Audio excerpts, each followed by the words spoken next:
আসসালামু আলাইকুম ভিউয়ার্স, দেখতে পাচ্ছেন আজকে সকালবেলা আমি উঠে দেখি যে আম্মু দুপুরের রান্না একবার কমপ্লিট করে ফেলেছে।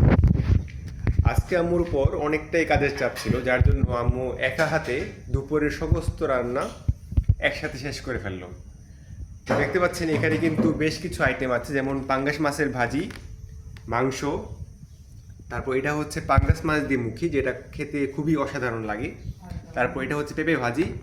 আর এই যে দেখতে পাচ্ছেন ডালটা আম্মু কিছুটা ঘন করে রেখেছে, রান্না করেছে। এভাবে ঘন করে রান্না করলে কিন্তু ডালটা খুবই দারুণ লাগে।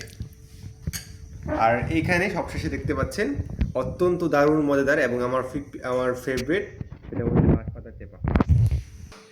এইখানে দেখতে পাচ্ছেন গতকালকে আমাদের যে ডিপ ফ্রিজটা ছিল সেটা নষ্ট হওয়াতে আম্মুর খুবই পেরেশানি গিয়েছে এবং আম্মুর চাপ অনেকটাই বেড়ে গিয়েছিল।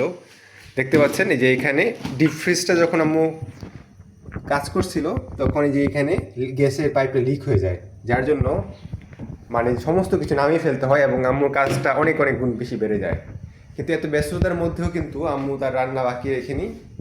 আর এই যে দেখতে পাচ্ছেন এই জায়গাটার মধ্যে আম্মু কিছু ইনডোর প্ল্যান্ট রেখেছে, যেগুলো আমরা গত ব্লগে দেখিয়েছিলাম।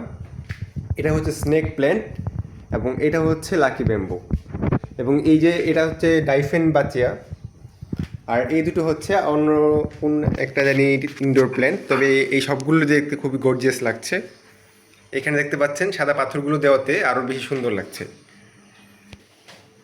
এবার এখানে দেখতে পাচ্ছেন এখানে কিন্তু আরও দুটো ইনডোর প্ল্যান্ট আছে। এটা হচ্ছে মানি প্ল্যান্ট এবং এখানেও মানি প্ল্যান্টের সাথে আরও একটি প্ল্যান্ট আছে।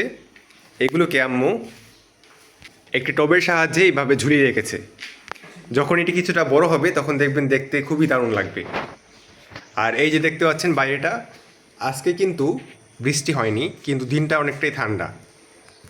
যেহেতু আজকে রোদ ওঠেনি, আম্মু ওই রকম দৌড়াদৌড়ি করেনি কোনো কিছু ধোয়া পাল্লা নিয়ে। তো ভিউয়ার্স, এই যে এইখানে দেখতে পাচ্ছেন আম্মু এবার রান্না বসিয়ে দিয়েছে। সবশেষে আম্মু এই যে দেখতে পাচ্ছেন আম্মুর ভাতটা বলক আসা শুরু হয়েছে। তো ভিউয়ার্স, আজকে আম্মুর কিন্তু অনেক কাজ, যেহেতু একটু পরে আবার ডিপ ফ্রিজ ঠিক করার জন্য ইলেকট্রিশিয়ান চলে আসবে। তো তাই আজকের ভ্লগটা এই পর্যন্তই শেষ। দেখতে পাচ্ছেন আমাদের কিন্তু এখন দুপুরের রান্নাটা কমপ্লিট। আমরা আম্মু সমস্ত কিছু আয়োজন করে রেখেছে যেন আমাদের কোনো অসুবিধা না হয়, যেহেতু একটু পরে ইলেকট্রিশিয়ান আসবে এবং ডিপ ফ্রিজ মেরামতের কাজ শুরু হবে। তো আজকের মতো এই পর্যন্তই। সকলে ভালো থাকবেন। আল্লাহ হাফেজ।